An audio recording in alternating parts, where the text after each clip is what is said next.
তাৎক্ষণিকভাবে বন্যা আক্রান্ত সবাইকে রক্ষার জন্য এগিয়ে আসে। সেনা, নৌ এবং বিমান বাহিনী পরস্পরের সঙ্গে সমন্বয় করে একযোগে কাজে নেমে পড়ার ফলে মানুষের দুর্ভোগ কম হয়েছে। এর পরপরই এনজিও এবং সাধারণ মানুষ দেশের সকল অঞ্চল থেকে দলে দলে এগিয়ে এসছে। আমি বিশেষ করে দেশপ্রেমিক সেনাবাহিনীকে আবারও ধন্যবাদ জানাচ্ছি। দেশের সকল দুর্যোগকালে তারা সবসময় আন্তরিকভাবে এগিয়ে এসছে। বিশেষ করে বন্যা ও শান্তি শৃঙ্খলা রক্ষার কাজে তাদের সৈনিক এবং অফিসাররা দিনের পর দিন যেভাবে দায়িত্ব পালন করেছে তার কোনো তুলনা হয় না। জনজীবনে স্বস্তি ও আত্মবিশ্বাস প্রতিষ্ঠায় তাদের ভূমিকা অনন্য। বাংলাদেশ সশস্ত্র বাহিনীর সকল সদস্যকে আমি ধন্যবাদ জানাই তাদের সততা, ত্যাগ ও অসীম দেশপ্রেমের জন্য। দেশের স্বাধীনতা সংগ্রাম থেকে শুরু করে বন্যা, খরা, ঝড়, বৃষ্টি, ঘূর্ণিঝড়, সকল প্রাকৃতিক দুর্যোগে আপনারা সকলের শেষ ভরসার স্থান। দেশের প্রতিটি ক্রান্তি লগ্নে আপনারা দেশের মানুষের পাশে থেকেছেন। দেশের স্বাধীনতার পক্ষে, সার্বভৌমত্বের পক্ষে অবস্থান নিয়েছেন। দেশ গঠনে আপনারা সবার আগে এগিয়ে এসছেন।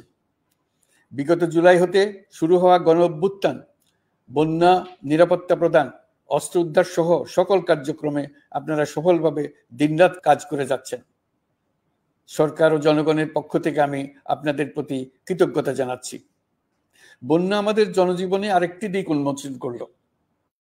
দেশের সকল জায়গায় মানুষের সক্রিয় সহানুভূতির জোয়ার উঠেছিল অবিশ্বাস্য মাত্রায়। ব্যবসায়ী, অর্থবান ব্যক্তিরা যেমন তাদের অর্থ নিয়ে স্বতঃস্ফূর্তভাবে এগিয়ে এসেছিল, তেমনি দেশের বিভিন্ন প্রান্তের সাধারণ মানুষ, স্কুল, কলেজ, বিশ্ববিদ্যালয়ের ছেলেমেয়েরা জোয়ারের ঢলের মতো যার যার সামর্থ্য নিয়ে এগিয়ে এসছে।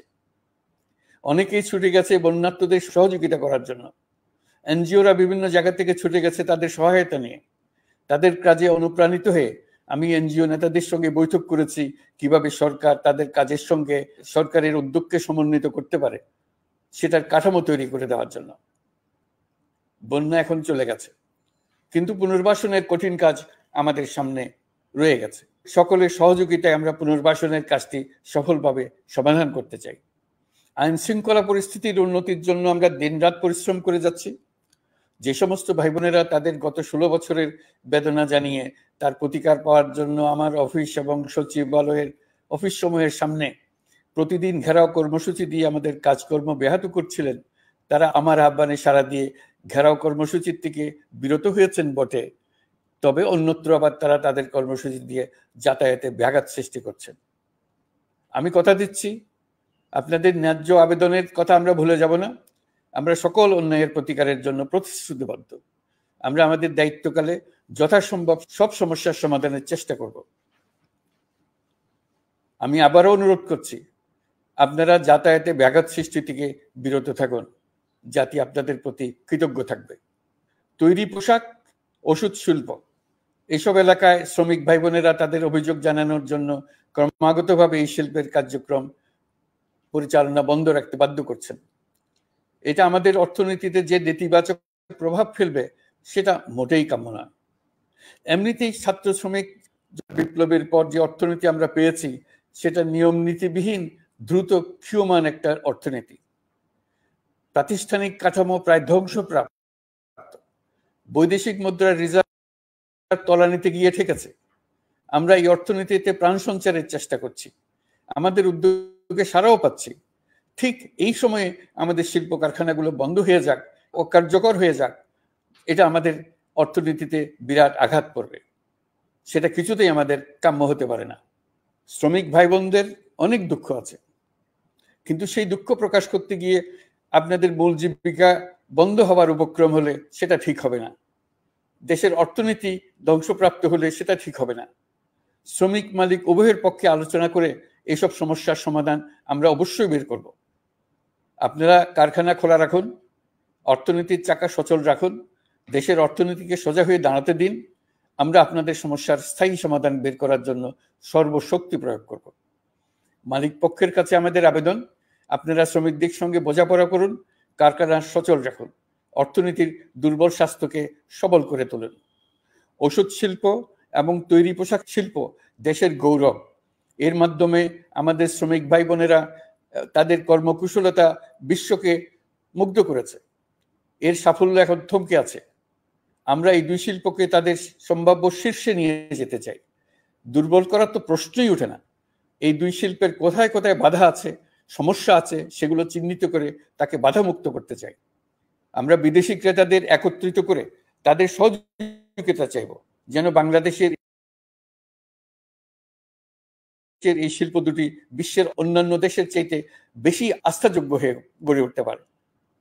সবকিছুই সম্ভব যদি আমরা শ্রমিক মালিক সম্পর্কটা একটা নির্ভরযোগ্য, আনন্দদায়ক করে গড়ে তুলতে পারি। আমাদের সরকারের প্রথম মাস কাটলো, দ্বিতীয় মাস থেকে আমরা নতুন বাংলাদেশ গড়ার ভিত্তি হিসেবে নতুন শ্রমিক মালিক সম্পর্কের সূচনা করতে চাই। এটা দেশের সবার কাম্য। দেশের নতুন প্রজন্ম নির্ভয়ে যেন তাদের ভবিষ্যৎ নিয়ে এগিয়ে যেতে পারে, আমরা সেই লক্ষ্যে কাজ করছি। আমাদের দায়িত্ব অনেক। ন্যায়ভিত্তিক একটা সমাজ গড়ে তোলার জন্য একসাথে অনেকগুলো কাজ আমাদের হাত দিতে হবে। 1 জুলাই থেকে 5 আগস্ট পর্যন্ত ছাত্র জনতার গণ আন্দোলনকে দমন করতে যেসব ফৌজদারি মামলা দায়ের করা হয়েছিল, এর মধ্যে হত্যা মামলা ছাড়া বাকি প্রায় সকল মামলা প্রত্যাহার করা হয়েছে। এইসব মামলায় গ্রেফতারকৃত সকলে মুক্তি পেয়েছে। দায়িত্ব গ্রহণের শুরুতেই অন্তর্বর্তীকালীন সরকার বিচার বিভাগের বড় সংস্কারের কাজে হাত দিয়েছে। যোগ্যতম ব্যক্তিকে প্রধান বিচারপতি নিয়োগ দেওয়াতে মানুষের মনে নতুন আশার সঞ্চার হয়েছে। আপিল বিভাগের বিচারপতি নিয়োগ, অ্যাটর্নি জেনারেল নিয়োগ এবং অন্যান্য নিয়োগগুলি অতি গুরুত্বপূর্ণ নিয়োগ, যেগুলো সবকটাই সম্পন্ন হয়েছে। সন্ত্রাস দমন আইন ও ডিজিটাল সাইবার নিরাপত্তা আইনে দায়েরকৃত মিথ্যা হয়রানিমূলক মামলাগুলো প্রত্যাহার করা হচ্ছে। সাইবার নিরাপত্তা আইন সহ বাংলাদেশে বিদ্যমান সকল কালো আইনের তালিকা করা হয়েছে। অতি সত্বর এই সকল কালো আইন বাতিল ও প্রযোজ্য ক্ষেত্রে সংশোধন করা হবে। সাংবাদিক সাগর রনি হত্যাকাণ্ড সহ বহুল আলোচিত 5টি হত্যাকাণ্ডের তদন্ত ও বিচার অগ্রাধিকার ভিত্তিতে ও দ্রুততম সময়ে নিষ্পত্তির জন্য সহায়তা প্রদান করা হচ্ছে। সম্প্রতি আমরা বলপূর্বক গুম থেকে সকল ব্যক্তির সুরক্ষার জন্য আন্তর্জাতিক কনভেনশনের সনদে স্বাক্ষর করেছি। ফলে স্বৈরাচার দ্বারা প্রতিষ্ঠিত গুম সংস্কৃতির সমাপ্তি ঘটানোর জন্য আন্তর্জাতিকভাবে আমরা প্রতিজ্ঞাবদ্ধ হলাম। এছাড়া আমরা ফেসিবাদ শাসনের 15 বছরে গুমের প্রতিটি ঘটনা তদন্ত করার জন্য পৃথক একটা কমিশন গঠন করছি। যেসব পরিবার তাদের নিখোঁজ পিতা, স্বামী, পুত্র এবং ভাইদের পাওয়ার জন্য বছরের পর বছর যন্ত্রণার সাথে অপেক্ষা করছেন, আমরা আপনাদের বেদনায় সমবেথী। আয়নাঘরগুলো বন্ধ করে দেওয়া হয়েছে এবং সেই সাথে বের হয়ে আসছে ফ্যাসিস্ট হাসিনা সরকারের গুমের শিকার ভাই বোনদের কষ্ট ও যন্ত্রণা গাথা। আমাদের তরুণ প্রজন্মের ভবিষ্যৎ যেন উজ্জ্বল হয়, সেটা নিশ্চিত করতে শিক্ষা ব্যবস্থার দিকে আমাদের পূর্ণ নজর রয়েছে। ইতিমধ্যে প্রথম শ্রেণী থেকে দ্বাদশ শ্রেণী পর্যন্ত বর্তমানের ত্রুটিপূর্ণ শিক্ষাক্রম পরিবর্তন করা হয়েছে। বই সংশোধন ও পরিমার্জনের কাজ শেষ পর্যায়ে আছে। এই সংস্কারের কাজ অব্যাহত থাকবে। বিশ্ববিদ্যালয় সমূহের উচ্চ প্রশাসনিক পদগুলো পূরণ করে শিক্ষা কার্যক্রম স্বাভাবিক করার কাজ দ্রুত গতিতে এগিয়ে চলেছে। বেসরকারি শিক্ষা প্রতিষ্ঠানগুলোর পরিচালনা বোর্ডে দখলদারিত্বের রাজনীতি বন্ধ করার ব্যবস্থাও নেওয়া হয়েছে। আপনারা নিশ্চয় লক্ষ্য করেছেন, আমাদের প্রথম মাসে দেশের প্রায় সকল বিশ্ববিদ্যালয়ের উপাচার্য এবং উপাচার্য মহোদয়গণ পদত্যাগ করেছেন। উচ্চশিক্ষার ক্ষেত্রে এটা বিরাট শূন্যতার সৃষ্টি করেছে। প্রথম মাসে আমরা ক্রমাগতভাবে প্রতিটি বিশ্ববিদ্যালয়ে সবার কাছে গ্রহণযোগ্য এমন উপাচার্য এবং উপাচার্য নিয়োগ দেওয়ার কাজ শুরু করেছে। এর ফলে সকল সরকারি এবং বেসরকারি বিশ্ববিদ্যালয়গুলোতে নতুন উদ্যমে কাজ শুরু করার পরিবেশ সৃষ্টি হয়েছে। সংবাদ মাধ্যম ও মত প্রকাশের পূর্ণ স্বাধীনতা ইতিমধ্যে নিশ্চিত করা হয়েছে। আমরা সবাইকে বলে দিয়েছি, আপনারা মন খুলে আমাদের সমালোচনা করুন, আমরা সবার মতামতের প্রতি শ্রদ্ধাশীল। মিডিয়া যাতে কোনো রকম বাধা বিপত্তি ছাড়া নির্বিঘ্নে তাদের কাজ করতে পারে, সেজন্য একটা মিডিয়া কমিশন গঠন করা সরকারের সক্রিয় বিবেচনাধীন। আরও যেসব কমিশন সরকার সহ অন্য সবাইকে জবাবদিহিতার আওতায় আনতে পারে, আমরা তাদের পুনর্গঠন ও সংস্কারের উদ্যোগ নিয়েছি, যাতে তারা আরও শক্তিশালী হয়, জনকল্যাণে কাজ করে। দায়িত্ব গ্রহণের পর বিভিন্ন দেশের সরকার প্রধান টেলিফোনে এবং শুভেচ্ছা বার্তা পাঠিয়ে আমাকে অভিনন্দন জানিয়েছেন। বিভিন্ন দেশের রাষ্ট্রদূত এবং হাই কমিশনার বৃন্দ আমার সাথে সাক্ষাৎ করে দ্বিপাক্ষিক সহযোগিতা বৃদ্ধির আশ্বাস দিয়েছেন। আমার অনুরোধে সংযুক্ত আরব আমিরাতের 57 জন বাংলাদেশি যারা ফেসিবাদ বিরোধী বিক্ষোভে অংশগ্রহণ করা বিভিন্ন মেয়াদে কারাদণ্ডে দণ্ডিত হয়েছিলেন, তাদের সাধারণ ক্ষমা ঘোষণা করেছেন সে দেশের সরকার। ইতিমধ্যে তাদের কয়েকজন দেশে ফিরে এসেছেন। এই ক্ষমা প্রদর্শন ছিল অতি বিরল একটি ঘটনা। এই জন্য আমি সংযুক্ত আরব আমিরাতের রাষ্ট্রপতি শেখ মোহাম্মদ বিন জায়েদ আল নাহিয়ানকে ধন্যবাদ ও কৃতজ্ঞতা জানিয়েছি আপনাদের সবার পক্ষ থেকে। যে সমস্ত সরকার প্রধানের সঙ্গে আমার টেলিফোনে যোগাযোগ হয়েছে তাদের মধ্যে রয়েছেন ভারতের প্রধানমন্ত্রী নরেন্দ্র মোদী, পাকিস্তানের প্রধানমন্ত্রী শাহবাজ শরীফ।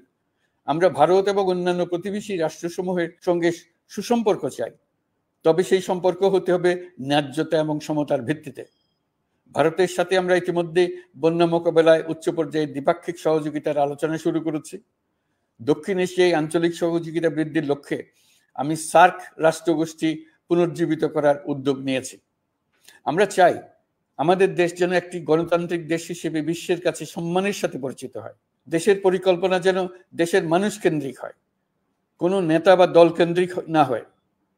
আমরা স্বৈরাচারী হাসিনা সরকারের অহেতুক কোটি কোটি টাকা ব্যয়ের প্রকল্প বাস্তবায়িত হতে দেখেছি, যেগুলো কখনোই দেশের মানুষের জন্য ছিল না, বরং এর সাথে জড়িত ছিল কুৎসিত আমিত্ব এবং বিশাল আকারের চুরি।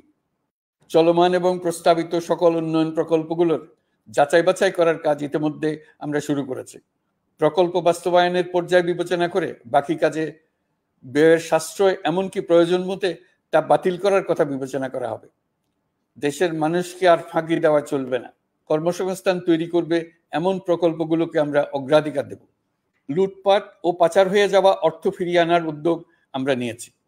আর্থিক খাতে শৃঙ্খলা ফিরিয়ে আনতে একটা ব্যাংকিং কমিশনও গঠন করার উদ্যোগ নেওয়া হয়েছে। বিভিন্ন ব্যাংকের পরিচালনা পরিষদ পুনর্গঠন করা হয়েছে। ব্যাংকিং খাতে এই 1 মাসে বিরাট পরিবর্তন এসেছে, আপনারা নিশ্চয়ই সেটা লক্ষ্য করেছেন।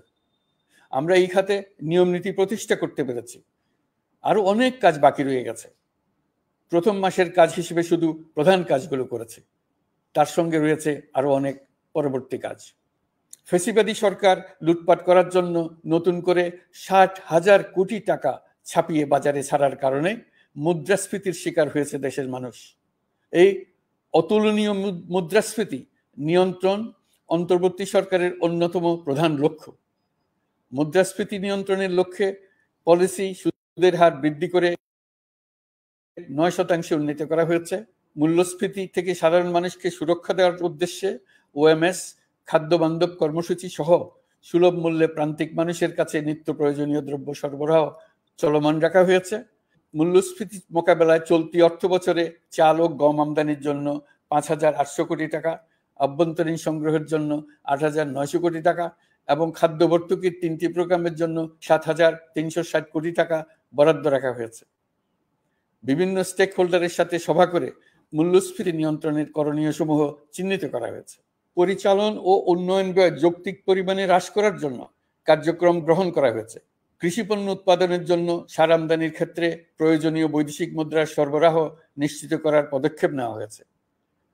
প্রকৃত চাষিগণ যাতে কৃষি ঋণ পেয়ে থাকেন তা নিশ্চিত করার উদ্যোগ নেওয়ার পাশাপাশি কৃষি ঋণের পরিমাণ বৃদ্ধি করা হয়েছে। মার্কিন ডলারের বিপরীতে টাকার বিনিময় হার স্থিতিশীল রাখার লক্ষ্যে বৈদেশিক মুদ্রার বিনিময় হারকে বাজার ভিত্তিক করা হয়েছে। কালো টাকা সাদা করার অনৈতিক অনুমতি বাতিল করা হয়েছে। বৈদেশিক মুদ্রার রিজার্ভ বৃদ্ধি করতে বিভিন্ন উন্নয়ন সহযোগীদের কাছ থেকে বাজেট সাপোর্ট চাওয়া হয়েছে। আন্তর্জাতিক মুদ্রা তহবিল থেকে অতিরিক্ত 3 বিলিয়ন মার্কিন ডলার, বিশ্বব্যাংক থেকে অতিরিক্ত 1 বিলিয়ন ডলার, জাইকা থেকে অতিরিক্ত 1 বিলিয়ন মার্কিন ডলার প্রদানের অনুরোধ করা হয়েছে।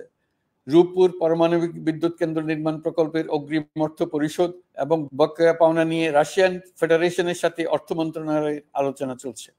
পাইপলাইনে থাকা 48 বিলিয়ন মার্কিন ডলার বৈদেশিক সহায়তা ব্যবহারের উদ্যোগ নেওয়া হয়েছে। মেগা প্রকল্পের নামে লুটপাট বন্ধের পাশাপাশি স্বাস্থ্য ও শিক্ষা খাতে বরাদ্দ বৃদ্ধির পরিকল্পনা গ্রহণ করা হয়েছে। বৈদেশিক মুদ্রার রিজার্ভের উপর চাপ কমানোর লক্ষ্যে রাশিয়া এবং চীন থেকে প্রাপ্ত ঋণের সুদের হার কমানো এবং ঋণের মেয়াদ বৃদ্ধির জন্য অনুরোধ জানানো হয়েছে। সকল উন্নয়ন সহযোগীদের সাথে সম্পর্ক আরো নিবিড় করার উদ্যোগ নেওয়া হয়েছে। সকল অর্থনৈতিক সূচক এবং পরিসংখ্যানের প্রকৃত মান বা সংখ্যা প্রকাশের জন্য নির্দেশনা প্রদান করা হয়েছে। জিডিপি, মূল্যস্ফীতি ইত্যাদি সঠিক উপাত্ত সংগ্রহ, প্রাক্কলন ও প্রকাশের জন্য নির্দেশনা দেওয়া হয়েছে। জাতীয় রাজস্ব বোর্ড এবং অর্থ বিভাগের রাজস্ব আয় সম্পর্কিত উপাত্তের মধ্যে পার্থক্য নিরসনে উদ্যোগ নেওয়া হয়েছে। প্রকৃত রপ্তানি আয় নিরূপণ এবং প্রকাশের নির্দেশনা দেওয়া হয়েছে। জাতীয় রাজস্ব বোর্ডের অটোমাইজেশনের লক্ষ্যে পরিকল্পনা গ্রহণ করা হয়েছে। পুঁজিবাজারকে স্বাভাবিক ধারায় ফিরিয়ে আনতে সিকিউরিটি এক্সচেঞ্জ কমিশন পুনর্গঠন করা হয়েছে। নিত্য প্রয়োজনীয় পণ্য সামগ্রী সরবরাহ স্বাভাবিক রাখার নিমিত্তে ব্যবসায়ী, শিল্প মালিক ও ব্যবসায়ী সংগঠনের সাথে সভা করা হচ্ছে এবং তাদের মতামতের ভিত্তিতে বিভিন্ন ব্যবস্থা গ্রহণ করা হচ্ছে। বিদ্যমান মজুদ ও ঘাটতি মূল্যায়ন করে ভবিষ্যৎ চাহিদা পর্যালোচনা করে স্থানীয় উৎপাদন বৃদ্ধির পাশাপাশি আমদানি পর্যায়ে বিভিন্ন জটিলতা দূরীকরণ, বন্দর ও বড় মোকাম সহ পরিবহন ব্যবস্থার বিভিন্ন সমস্যা সমাধানে সংশ্লিষ্ট সকল মন্ত্রণালয়, দপ্তর, বিভাগকে প্রয়োজনীয় নির্দেশ দেওয়া হয়েছে। এই জন্য তেল, চিনি, ডিম ও মাংস উৎপাদনকারী বৃহৎ প্রতিষ্ঠানসমূহের সাথে সভা ও মত বিনিময় করা হচ্ছে।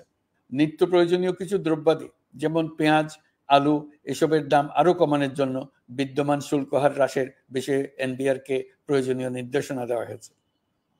ইতোমধ্যে এনবিআর পেঁয়াজ, আলু ও কতিপয় কীটনাশকের ক্ষেত্রে আমদানি শুল্ক হ্রাস এবং ক্ষেত্র বিশেষে রেগুলেটরি শুল্ক প্রত্যাহার করে এসআরও জারি করেছে।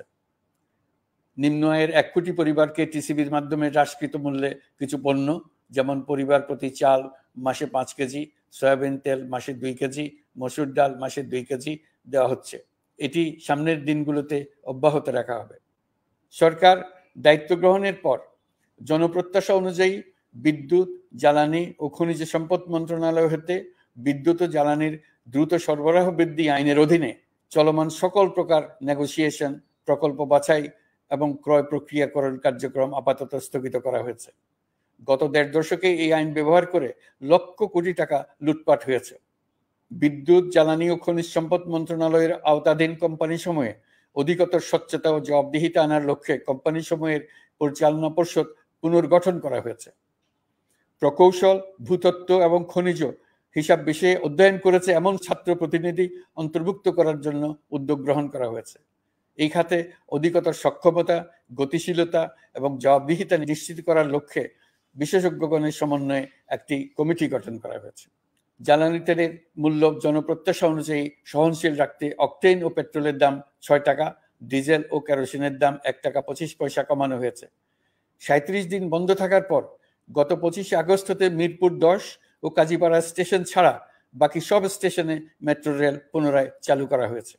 ভুয়া মুক্তিযোদ্ধাদের চিহ্নিত করার লক্ষ্যে বিশেষ করে মুক্তিযুদ্ধের সময় যাদের বয়স 12.5 বছরের কম ছিল তাদের মুক্তিযুদ্ধ তালিকা হতে বাতিলের জন্য সুপ্রিম কোর্টে লিভ টু আপিলের পদক্ষেপ গ্রহণ করা হয়েছে। মুক্তিযোদ্ধা কল্যাণ ট্রাস্টের আওতাধীন বেদখলকৃত স্থাবর সম্পত্তি উদ্ধারে প্রয়োজনীয় ব্যবস্থা গ্রহণ করা হয়েছে। গৃহায়ন ও গণপূর্ত মন্ত্রণালয় কর্তৃক গৃহীত বরিশাল, রংপুর, ময়মনসিংহ উন্নয়ন কর্তৃপক্ষ আইন এর খসড়া তৈরির কার্যক্রম নেওয়া হয়েছে। পূর্বাচল নতুন শহর প্রকল্প, ঢাকার আশেপাশে স্যাটেলাইট সিটি নির্মাণের রোডম্যাপ চূড়ান্তকরণের উদ্যোগ নেওয়া হয়েছে। বিধি বহির্ভূত প্রদত্ত প্লট ও ফ্ল্যাটের বরাদ্দ বাতিলের উদ্যোগ নেওয়া হয়েছে। প্রিয় দেশবাসী, আপনাদের আমাদের সন্তানদের জন্য একটি গণতান্ত্রিক বাংলাদেশের রূপরেখা তৈরি করতে আমরা দৃঢ় প্রতিজ্ঞ। আর যেন আমাদের কোনো স্বৈরাচারের হাতে পড়তে না হয়। আমরা যাতে বলতে পারি আমরা একটি গণতান্ত্রিক দেশে বসবাস করি, আমরা যাতে সকলেই দাবি করতে পারি যে এই দেশটি আমাদের, আমরা সেই লক্ষ্যেই কাজ করছি। কেউ আইন নিজের হাতে তুলে নেবেন না। আইন নিজের হাতে তুলে নিয়ে কেউ সমাজে বিশৃঙ্খল পরিবেশ সৃষ্টি করলে আমরা তাকে অবশ্যই শাস্তির আওতায় নিয়ে আসব। আমরা একটি সাম্প্রদায়িক সম্প্রীতির দেশ। ধর্মীয় সম্প্রীতি বিনষ্ট হয় এমন কোনো কাজ কেউ কোনোভাবেই করবেন না। অতীতে শুধুমাত্র আওয়ামী মতাদর্শী না হওয়ার কারণে 28তম থেকে 42তম বিসিএস পর্যন্ত বিপিএসসি কর্তৃক সুপারিশকৃত অনেক প্রার্থী নিয়োগ বঞ্চিত হয়েছেন। 8ই আগস্ট পরবর্তী সময়ে এর মধ্যে এদের 259 জনকে নিয়োগ দেওয়া হয়েছে। মাঠ প্রশাসনকে জনবান্ধব এবং দুর্নীতিমুক্ত জবাবদিহিমূলকভাবে গড়ে তোলার জন্য সব ধরনের উদ্যোগ নেওয়া হয়েছে। সরকারি কর্মচারীদের বাধ্যতামূলকভাবে সম্পদ বিবরণী দাখিলের নির্দেশ দেওয়া হয়েছে এবং এটা প্রতি বছর তাদেরকে করতে হবে। ধ্বংস হয়ে পড়া একটা জনপ্রশাসনকে নিয়ে যাত্রা শুরু করেছি। মন্ত্রণালয়গুলোর উচ্চতম পদে যারা নিয়োজিত ছিলেন তারা অনেকে দায়িত্ব ছেড়ে চলে গেছেন কিংবা পদে থাকলেও সহকর্মীদের চাপের মুখে কাজ করতে পারছিলেন না। বাধ্য হয়ে পদত্যাগ করেছেন। আর যারা 16 বছরের স্বৈরাচারী শাসনের আমলে পদত্যাগে বাধ্য হয়েছিলেন কিংবা দায়িত্ববিহীন অবস্থায় একই পদে থেকে বাধ্য হয়েছেন, তাদের সবার কথা বিবেচনা নিয়ে জনপ্রশাসনকে নতুন করে দাঁড় করানোই ছিল আমাদের প্রথম মাসে কঠিনতম সময়। আবার সকল সমস্যার সমাধান করে একটি নতুন জনপ্রশাসন কাঠামো দাঁড় করাতে পেরেছি, এটাই আমাদের প্রথম মাসের সবচাইতে বড় অর্জন। আমার বিশ্বাস এই জনপ্রশাসন জনগণের ইচ্ছা পূরণে সর্বোচ্চ অবদান রাখতে পারবে। অতি স্বল্প জনবল নিয়ে দাপ্তরিক কার্যক্রম শুরু করা হলেও প্রথম দিকে বিভিন্ন মন্ত্রণালয় ও বিভাগ থেকে পাঠানো বিবিধ প্রস্তাব দ্রুত গতিতে এবং আইনগত সমস্ত বাধ্যবাধকতা মেনে সিদ্ধান্ত নেওয়া হয়েছে। গত এক মাসে বিভিন্ন মন্ত্রণালয় ও বিভাগ 198টি অতি গুরুত্বপূর্ণ বিষয়ে সিদ্ধান্ত নিয়েছে। জনপ্রশাসনের 135 জন অতিরিক্ত সচিব, 227 জন যুগ্ম সচিব এবং 120 জন উপসচিবকে পদোন্নতি প্রদান করা হয়েছে। 59টি জেলার জেলা প্রশাসককে প্রত্যাহার করা হয়েছে এবং নতুন 59 জন জেলা প্রশাসককে নিয়োগ দেওয়া হয়েছে। 67 জন কর্মকর্তার চুক্তিভিত্তিক নিয়োগ বাতিল করা হয়েছে। 10 জন যুগ্ম সচিব, 8 জন অতিরিক্ত সচিব, 6 জন সচিবকে ওএসডি করা হয়েছে। বাংলাদেশ পুলিশের 80 জন ডিআইজি, 30 জন পুলিশ সুপার সহ 110 জনকে পদোন্নতি প্রদান করা হয়েছে। 1 জন ডিআইজি, 1 জন এডিশনাল ডিআইজি, 4 জন পুলিশ সুপারকে চাকরিতে পুনর্বহাল করা হয়েছে। আইজিপি সহ 10 জন অতিরিক্ত আইজি, 88 জন ডিআইজি, 21 জন এডিশনাল ডিআইজি, 177 জন পুলিশ সুপার সহ মোট 297 জন কর্মকর্তাকে বদলি করা হয়েছে। ছাত্র শ্রমিক জনতার বিপ্লবের মূল লক্ষ্য ছিল গণভবন। এটা ছিল স্বৈরাচারের কেন্দ্রবিন্দু। এই সরকার বিপ্লবের প্রতি সম্মান দেখিয়ে গণভবনকে বিপ্লবের জাদুঘর হিসেবে ঘোষণা দিয়েছে। ছাত্র জনতার ক্ষোভকে স্থায়ীভাবে তুলে ধরার জন্য গণভবনের আর কোনো সংস্কার করা হবে না। ছাত্র জনতার ক্ষোভের মুখে তা যে অবস্থায় দাঁড়িয়েছিল সেই অবস্থায় তাকে রাখা হবে। যেসব মূল্যবান সামগ্রী জনতা নিয়ে গিয়েছিল সেগুলো অনেক ফেরত দিয়ে গেছেন। যারা নিয়ে গিয়েছেন তারা নিজেরাই ফেরত দিয়ে গেছেন। তাদের আমরা দেশবাসীর পক্ষ থেকে ধন্যবাদ জানাচ্ছি। আরও কিছু জিনিস পাওয়া যায়নি, যারা নিয়ে গেছেন তাদের কাছে আমাদের অনুরোধ থাকবে তারা যেন এইসব সামগ্রী ফেরত দিয়ে যান। আমরা উল্লেখ করব, এইসব বিক্ষুব্ধ জনতা নিয়ে গিয়েছিল, কিন্তু বিজয়ের পর তারা আবার জাদুঘরের প্রতি সম্মান দেখিয়ে এগুলো ফেরত দিয়ে গিয়েছেন। আমরা নতুন বাংলাদেশকে একটা পরিবেশ বান্ধব এবং জীববৈচিত্র্যময় দেশ হিসেবে গড়ে তোলার উদ্যোগ নিয়েছি। এটি তরুণদের আকাঙ্ক্ষা, আমাদের সবারই আকাঙ্ক্ষা। সেই লক্ষ্যে আমি প্রথমেই একটি ক্ষুদ্র পদক্ষেপ নিয়েছি।